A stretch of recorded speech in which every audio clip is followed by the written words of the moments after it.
We have a significant update tonight regarding the Arizona Coyotes bid for their new arena. We have some pretty serious resistance from the mayor and city of Scottsdale regarding the development project. We'll discuss all the things that he had to say and why he feels this project shouldn't be moving ahead, at least in its current location. And we also have some pretty interesting updates as well from NHL reporter Kevin Weeks of ESPN, indicating that there could be a lot more deeper discussions around NHL expansion. We'll discuss some of the cities and their ownership groups that may have been meeting with Gary Bettman and what it could mean for the future coming up next. So welcome back to another video here at Top Shelf Hockey. As I mentioned, we have a pretty significant update on the Arizona Coyotes and their future and whether or not they'll be staying in Arizona, getting their new arena and this new project that they're attempting to move forward with here. Of course, as we know, the last update we had was that the land was officially posted to go to auction, which we now know is going to take place on June 27th. Of course, we had seen that they were approved to be a bidder. We knew they were going to be involved. We were waiting for that to be posted so we know the date and any conditions that might go with that. And we learned that back last week. So, of course, like I said, June 27th, we also learned that $68.5 million was going to be the opening bid. And we've also since learned a lot about the land itself. And, of course, now we have their first resistance, if you will, publicly at least, regarding this project from the city of Scottsdale and its current mayor. And their mayor has been involved in local politics for an extended period of time, well over 20 years. Before he was mayor, he was city council, and of course had dealings with through the town of Scottsdale with the Coyotes here in the past, and is quite familiar with everything involved. But he did put out a letter, kind of strongly opposing, we'll say, this project. And I'm going to read to you a lot of different excerpts to give you an idea of all the different things that he's had to say here today. So essentially, like I said, $68.5 million is the key point here for the opening bid. And the other thing to remember here is this land has absolutely no infrastructure. The other thing with all the infrastructure that it requires, there's no water, there's no sewer, there's a lot of hurdles that they're going to have to overcome. A lot of work's going to have to be done really before they can ever get a shovel in the ground and officially kick off the actual arena build itself.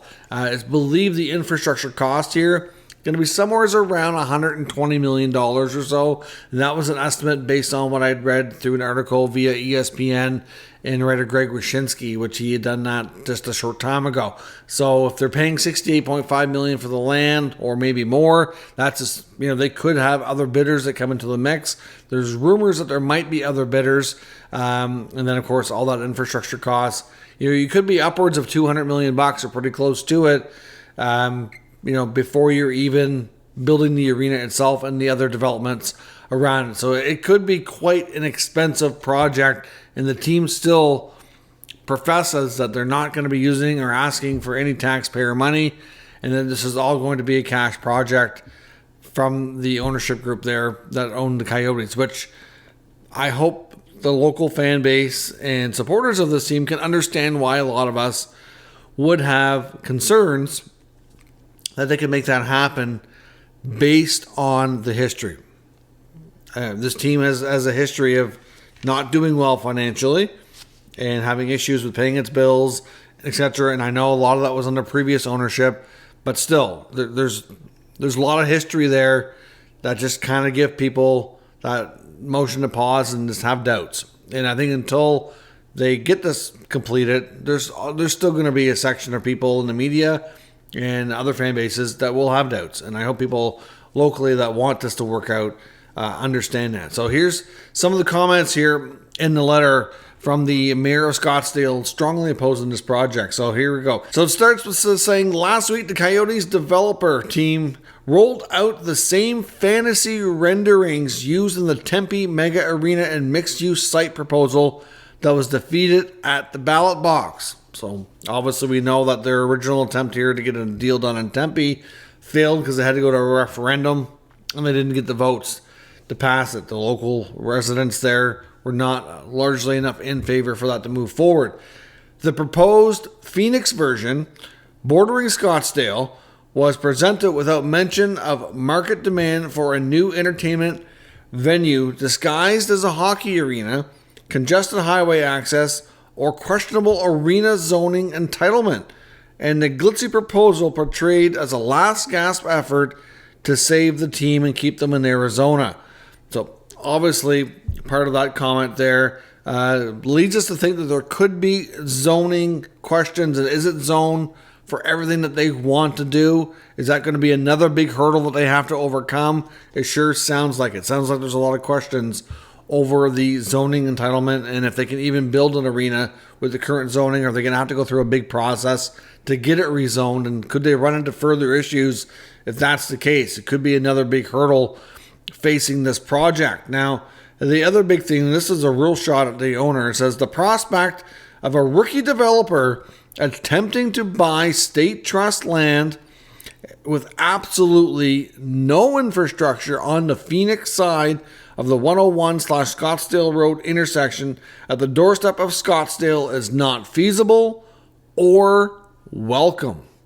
So clearly, the fact that this guy, with Alex Muriel being new to building arenas, I can understand why there would be concerns there as well. This is a mega project they're proposing, and without having a lot of experience on your side, I can see why some people might have concerns or doubts.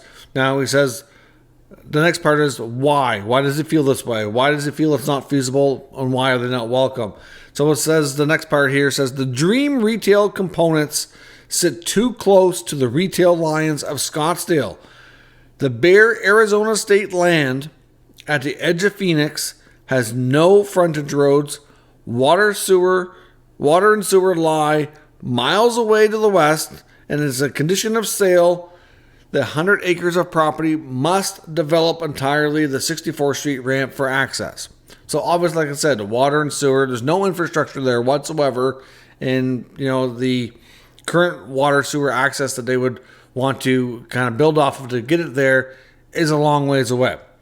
As councilman in 2000 and now as mayor, I have seen the inside dealings when the Coyotes suddenly left Scottsdale in 2002. The team is struggling at Arizona State University's Mullet Arena with less than 90% capacity. And coincidentally, there was a new measure at the 2024 Arizona legislature which would permit surcharges as such on-site sales tax to boost viability for an arena.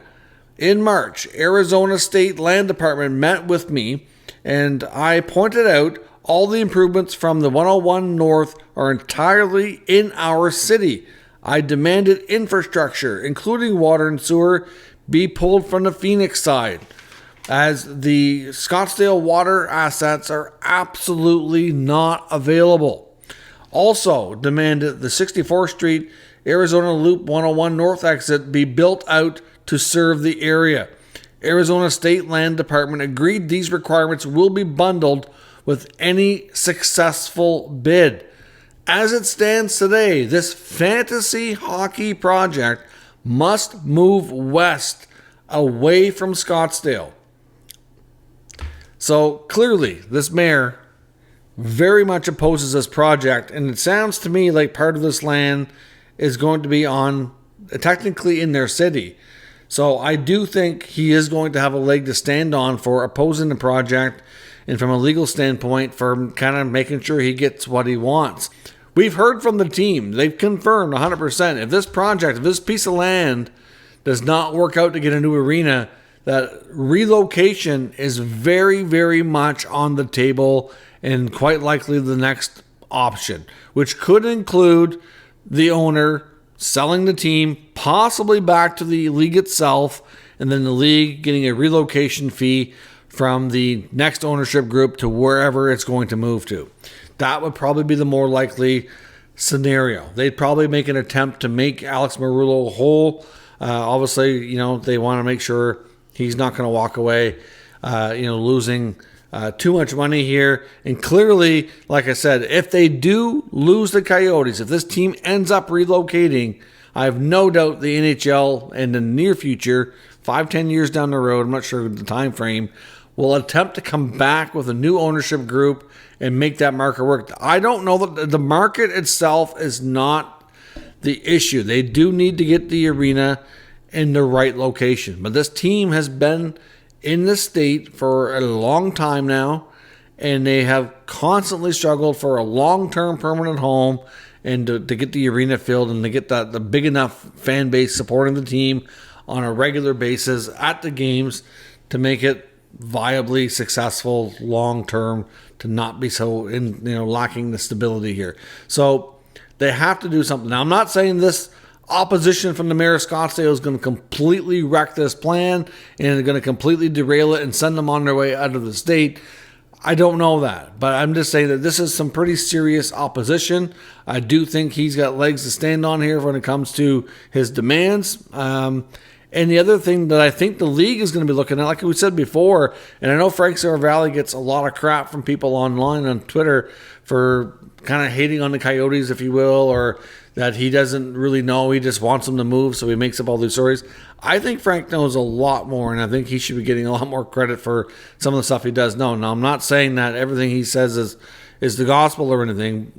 Some of the things he has reported have turned out not to be the case, but I do think he's got a lot of great sources, and there's a lot of great information that he does provide. And I think he has every right to have his reservations that this is going to work out. Look at the cost of this alone. The amount of hurdles to get the land prepped alone is going to be significant. And the cost here, the amount of money they're going to have to spend before a shovel even goes in the ground to get the first, for the arena to be built is significant. I honestly think the more I've learned about this project, for them to say that, 2025 would see the beginning of the construction of the arena after the land prep, and we're probably looking at a 2027 opening. I don't know. I honestly think it might take longer. I mean, a lot of construction. I've been involved. I worked in the finance side of the world for 20 plus years. I deal a lot with big projects, construction. These types of projects hardly ever go to plan for budget and for timelines. Almost never. So for something to go absolutely perfectly and have everything line up, it's very unlikely. Is the NHL going to be comfortable with them staying at Mullet Arena, for another 4 years? It could be that. It's going to probably be 3 for sure, if not 4. They're getting a lot of pressure and opposition, not only from the league, but from the union as well, because of the revenue sharing and all that. So clearly there's some serious opposition, some serious stuff here that they're going to have to overcome. And I know that when people heard, it's posted for auction, a lot of people were celebrating, saying it was a slam dunk, the team's staying, they're getting their arena. I was like, not so fast, slow down. There's going to be more to come here. That there's going to be some form of opposition, most likely. There could be lawsuits. It's just not that simple. So we'll see. Now, another thing that kind of goes along with this today, I'll share a snapshot from Twitter on this one. Ryan Smith, who's the owner of the Utah Jazz, who wants to bring a team to the state of Utah in the city of Salt Lake City, posted on his X or Twitter account today a survey looking for what should we name our future NHL franchise. And now he didn't say they're absolutely getting one or anything of that nature, but he said, should we bring an NHL team to Salt Lake City in the future? What should we name it? Like, in all seriousness, who does that at this stage of the game? The expansion process is not officially open. There is no official process underway that they've made publicly available. So, and we don't, at least publicly, definitely know of any team relocating there. So, there's that. A lot of these things we definitely, there's things behind the scenes that we don't know until later, of course. But, it just makes you wonder. We know the NHL, like Frank has said, is going to have to be working on contingency plans A, B, and C, and have a lot of stuff prepped in the background just in case. And like everybody keeps saying as well, but it seems like he keeps getting crapped on for it, is the league may not support the plan fully. And the more they learn about the project and the more we go through this process, it's not out of the realm of possibilities that they say, okay, for a variety of reasons, they're not moving forward and they don't make it to the auction. That is possible. Very possible. And with Ryan Smith putting this out there, it does make me wonder at what stage things are at in the contingency planning for him to already be putting feelers out there for what a team name should be. So that gets you thinking. And then we saw reports today as well when talking about relocation expansion. Kevin Weeks, a well-known reporter, former player, works for ESPN, NHL Network, puts a tweet out saying that he's got it on good authority that members of the Tillman Fertitta group out of Houston and the Vernon Krause group out of Atlanta are both meeting with Commissioner Bettman in New York City. We know those cities and those groups have expressed interest in getting an NHL team in the past. The Atlanta group's been a little bit more front and center, more as of late. From what we've heard of Tillman Fertitta, a lot of people kind of make the assumption that it sounds like he was willing to be part of an ownership group in Houston. A lot of people are not convinced, at least as of right now, that he wants to be the main majority owner, that he would rather be a partner and have somebody else own more of it. At least that's the feeling that a lot of connected people have had before. But still, the fact that they're meeting now, if you ask Gary Bettman, he would say, oh, well, we take meetings all the time. If somebody wants to do business and they want to talk, we'll talk. There's no harm in talking. Doesn't mean there's any official formal process open, and that's true. That can happen. There's been lots of rumors and speculation of other cities and having ownership groups interested too. But it does make you think there's a lot more on the horizon here for the future of the NHL when it comes to the Coyotes maybe not being able to stay after all. Like I said last week, a lot of people were celebrating. It's like pump the brakes. There could be issues. And then, of course, we also have expansion on the horizon at the same time. I'm convinced the NHL is going to expand at some point. There's just too much money available to them and willing ownership groups that want to pay it, that they're not going to refuse this. I think that the league can grow a little bit more and still have a great product. So it only makes sense at some point it's going to happen. Just a matter of how many teams, where they're going to be, and that simple. I mean, obviously, you want to try to keep the conferences somewhat balanced. Atlanta can obviously go in the East. Houston, if they get a team, they could go in the West. We know Salt Lake City might get the Coyotes if things don't work out. We don't know. There's been other cities too. We know Quebec City's been on the forefront for a long time. The NHL seems reluctant to go there. I get it. It's a smaller market. And of course, there's other cities too. Kansas City. There's numerous other ones that we've heard here recently too. So could we see in a formal expansion process officially open here soon? I do think it's going to happen. I don't think we're going to hear anything formal about that before the end of this current season. Maybe during the playoffs. Maybe it's around the draft. I don't know when all that comes out or when, but I really think by the summer we're going to have a formal expansion process open so ownership groups and prospective people and cities can put their bids forth for trying to get new franchises. I don't know how many it's going to be. They may not say how many it's going to be. They might want to review all these bids first before they decide. And as far as the Coyotes go, like I said, June 27th is the date everybody has circled on their calendar. And maybe we get to that date, but then maybe we don't. And I guarantee now that we know what we know from the Scottsdale mayor, I think there's definitely going to be more to the story sooner than later, and we'll see where things are going. But let me know, can they overcome all these obstacles? Do they have to go to a new spot? Because if they have to change the location here, yet again, I just don't think the NHL is going to give them the time to do it. So let me know your thoughts down in the comments. We'll talk further. And of course, if you're new and you want to subscribe and get all your news on all the NHL news and rumors, all 32 teams and the future teams and how it's going to grow as a league from there, stick around and I will catch you next time.